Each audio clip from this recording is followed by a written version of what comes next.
Okay, to get ready to figure out all of these things in order to eventually graph, the first thing you need to do is factor first. So, did you factor problem number 1, example number 1 correctly?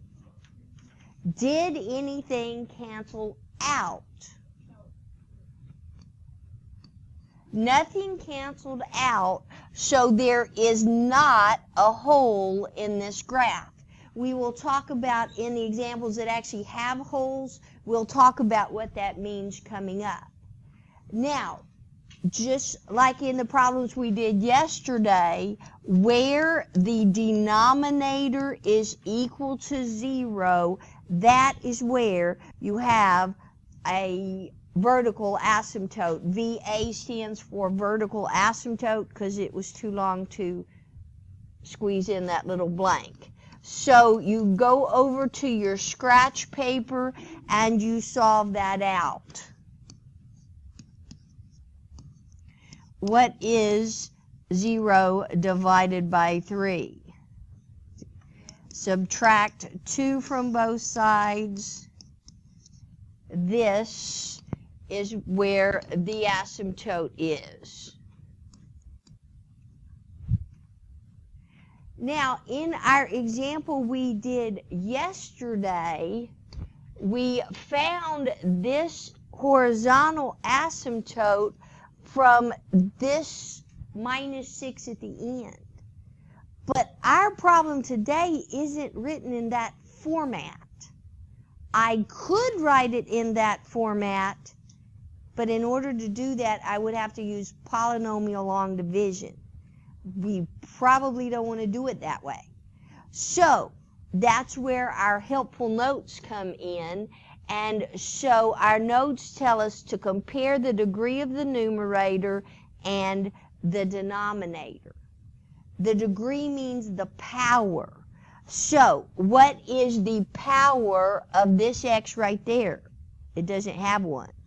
So that means it's to the power of 1. What is the degree of that, the power of that x right there? Well, it doesn't have a power, so that power is 1. It says compare those. I believe 1 is equal to 1. So, I'm going to look over on my note paper. Part 3 tells me about horizontal asymptotes. And so, where's my note paper? I lost my note paper. So, on my note paper, Part 3 tells me about horizontal asymptotes. If the numerator degree is equal to the denominator degree, this is how you find the asymptote. But what's an A and a B?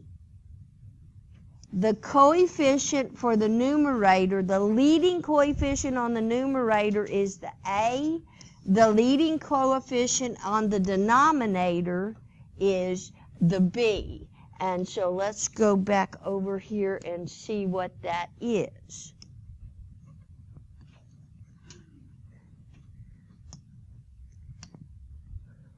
What number is, a coefficient is the number in front of the x. What number is in front of the x? There's not one. So I could put a 1. And so then what number is in front of this x? And so the A over the B in this problem is 1/3. Your leading coefficients if your degrees are equal. Now, I think I put a little bit too much on the notes for one day. So we're going to come back to this part tomorrow. We're going to figure out the x-intercepts and the y-intercepts tomorrow. But we're going to go ahead and figure out the domain and the range, because the domain and the range depend on the asymptotes, and we already have the asymptotes figured out. And so where are my asymptotes on this particular graph? What do you have written down on your paper? X equals what? X equals -2. Y equals, does that look like about a 1/3? And so my graph is probably going to be something like this. And I'm going to figure out how to find the x and the y-intercepts and all the rest of it tomorrow. But what I want you to see right now today, do you see that the graph is divided into two pieces?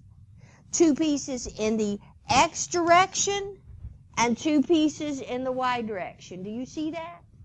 And so that is going to affect my domain and range. That's why my domain is divided into two pieces.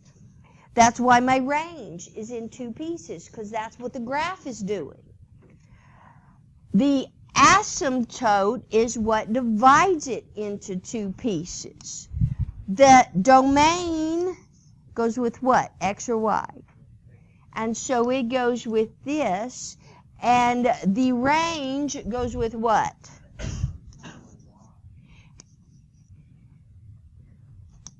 So this asymptote breaks the domain. The domain goes from negative infinity to positive infinity with a break at -2.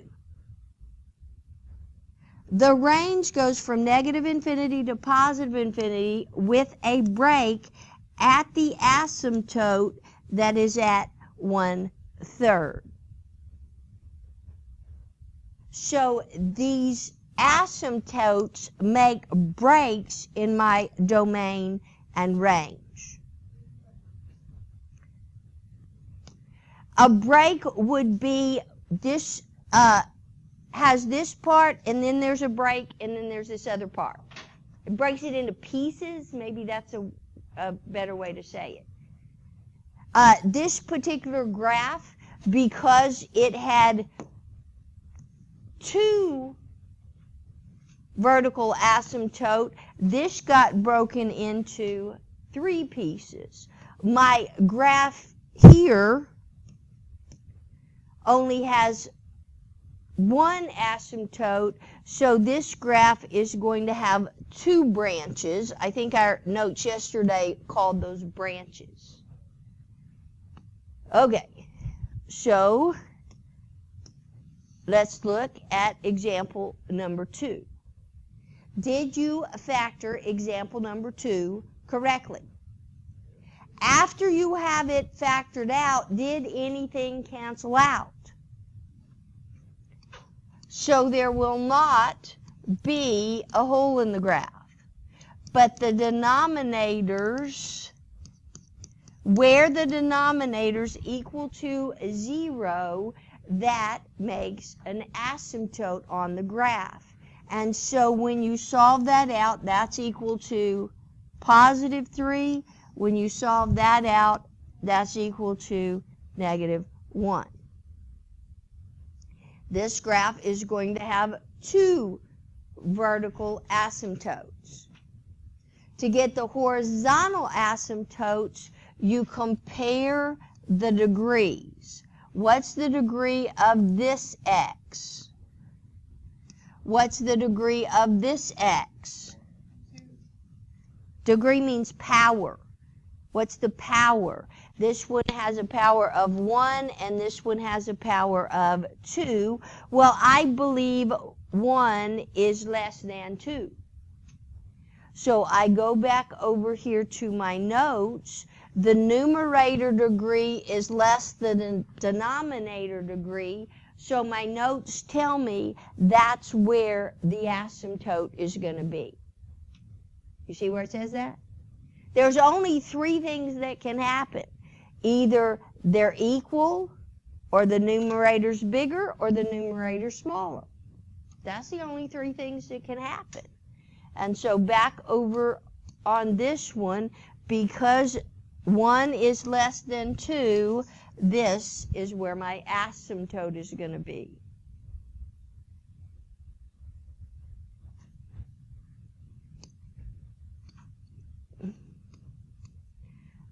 Now, where were my asymptotes on this problem? This one was at -1, and this one was at 3, and this one is at 0. Do you see that if I have two vertical asymptotes, it's going to break the graph into three parts? That's why my domain in this problem is broken into three parts. And when I write this down, I have to write it down in order from smallest to largest. So that's going to be a part, and that's going to be a part, and they have to go in order from smallest to largest. There's going to be a part on my graph that's going to go from negative infinity to negative 1, the first asymptote. And then there's going to be a part of my graph in between the asymptotes, and then there's going to be another part of my graph after the asymptote in the x direction.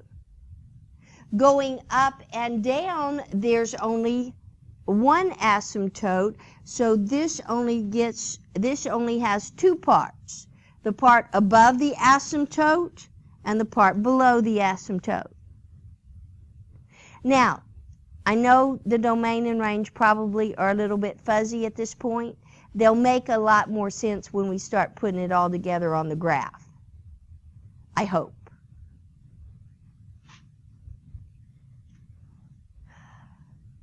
Everybody got that much? Example number 3. A lot of people did not finish factoring problem number 3. Problem number 3 factors a 2 out of the numerator, but this factors some more because 1 is a perfect square number.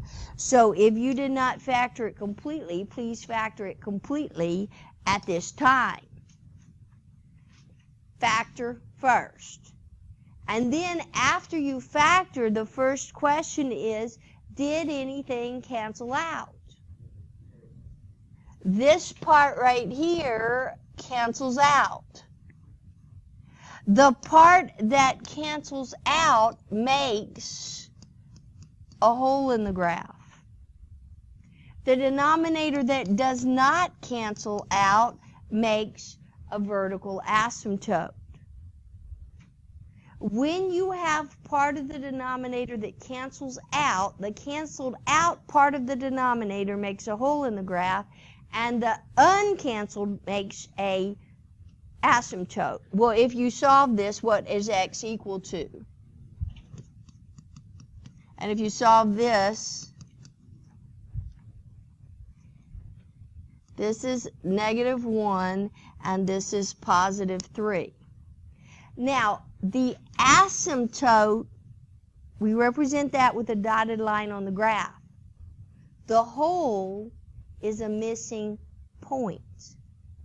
A point has an x value and a y value. I don't have to do this for the asymptote because the asymptote is a line on the graph, but the hole is a missing point. So I've got to take the part that didn't cancel out. What do I have that didn't cancel out?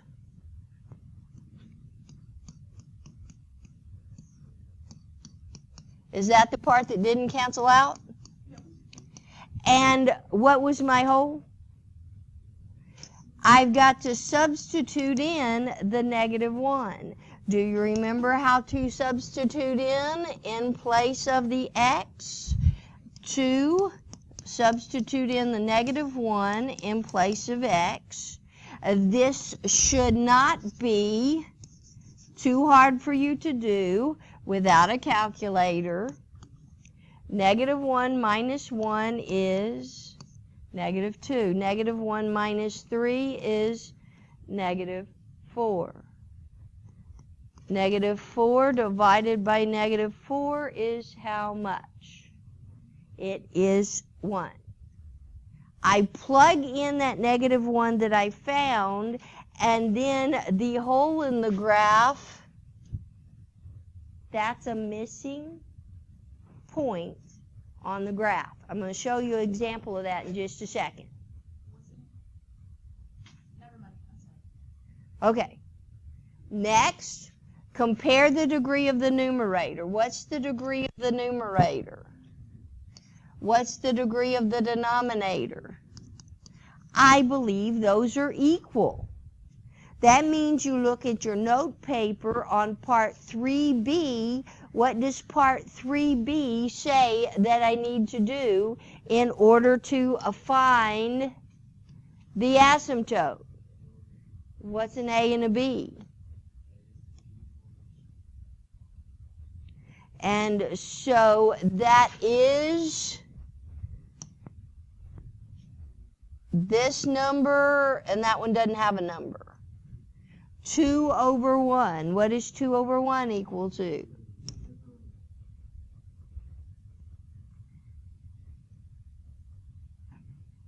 Now, not only do asymptotes break up the graph into pieces, into branches, so do the wholes. And so this is going to cause a discontinuity, a break in my graph. This is going to cause a discontinuity or break in my graph.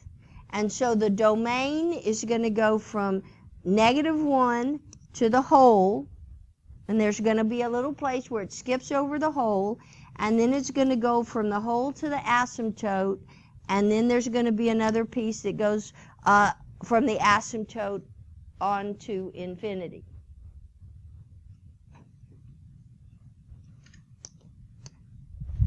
This is a y value. It's going to affect the range.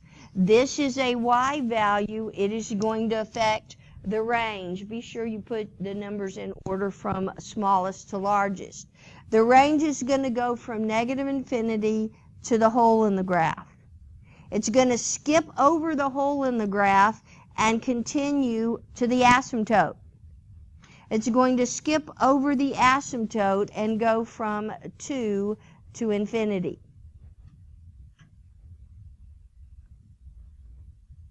Everybody got that much?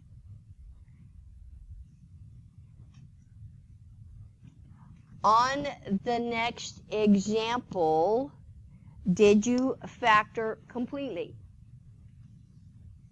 After you factor completely, the first question after you get it factored is what canceled out? Did anything cancel out? X minus 4 cancels out. Where that's equal to 0, that makes a hole in the graph. The hole is a missing point. A point has an x value and a y value.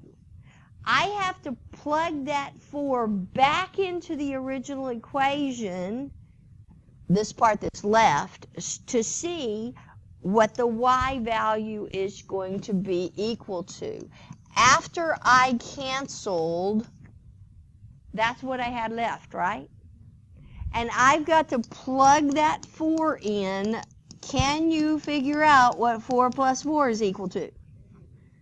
Okay. So the missing point at the on the graph is 4, 8. Now, do we have any denominator left after we did our canceling? No, and so there's not going to be a vertical asymptote. Okay, now the horizontal asymptote, the degree here is 2. What's the degree here? What's the degree in the denominator? So 2 is greater than 1. We all agree with that? And so then we look over here on our notes. What does it say if the numerator degree is bigger than the denominator degree?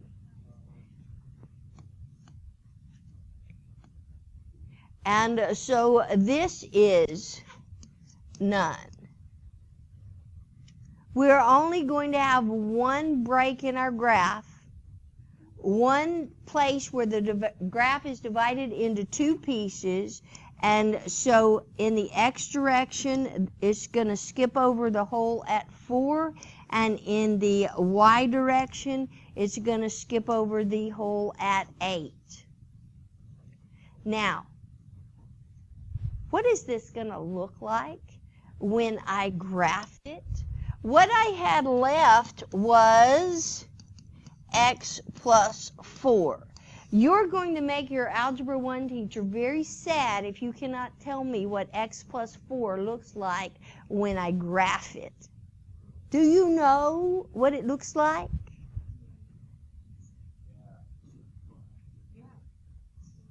It is a line when you graph it. And so I have graphed this, as you can see, with my calculator. And that is what it looks like when you graph it. Now, if you look very carefully, you may not can tell from the back, 1, 2, 3, 4. Do you see right here at 4, there's one missing pixel point? That's the hole in the graph. That's what a hole in the graph is. There's one missing little point on the graph. At the point 4 and 8, there's a hole in the graph. Now, I've drawn it much bigger, but there's just one missing little point. And also, if you look at the front page of your notes, they have right here an open circle on your notes. What they're indicating with that open circle on your notes, that's where the hole in the graph is. The hole in the graph comes from factors that cancel out in the denominator. That's all it is a little missing point. Does example number 5 have any holes in the graph? Yes. This part cancels out, and so x minus 1 makes a hole in the graph, and x plus 5 makes an asymptote. The hole in the graph is at 1 and some other number, and the asymptote is at negative 5. How do I find out what that other number is equal to? Let's see. We have 4x, x plus 5. What did we have cancel out? And so we're going to plug in a 1. You ought to be able to do this without a calculator. 4 times 1 is 4. 1 plus 5 is 6.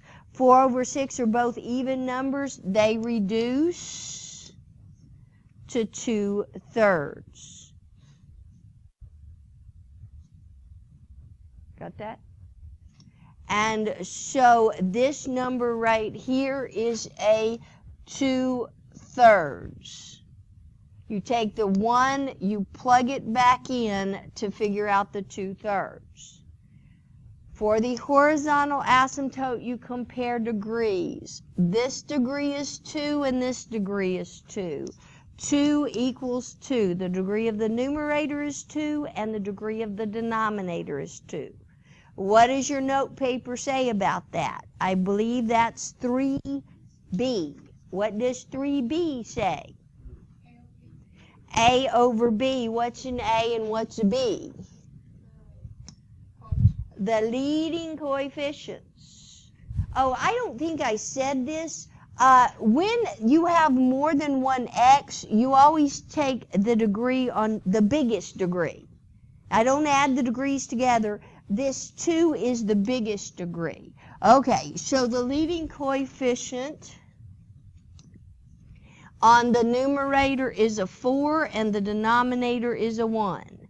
4 over 1 is 4. The domain goes with the x values. There's going to be a jump in the graph, a break in the graph here and here. Domain is written in order. Domain and range are both written in order from largest to smallest. So it's the domain is going to go from negative infinity to negative 5, and then there's going to be a piece between negative 5 and 1, and then there's going to be another piece from 1 to infinity. As you can see, I cut off the range on my example here, so you have to figure it out for yourself.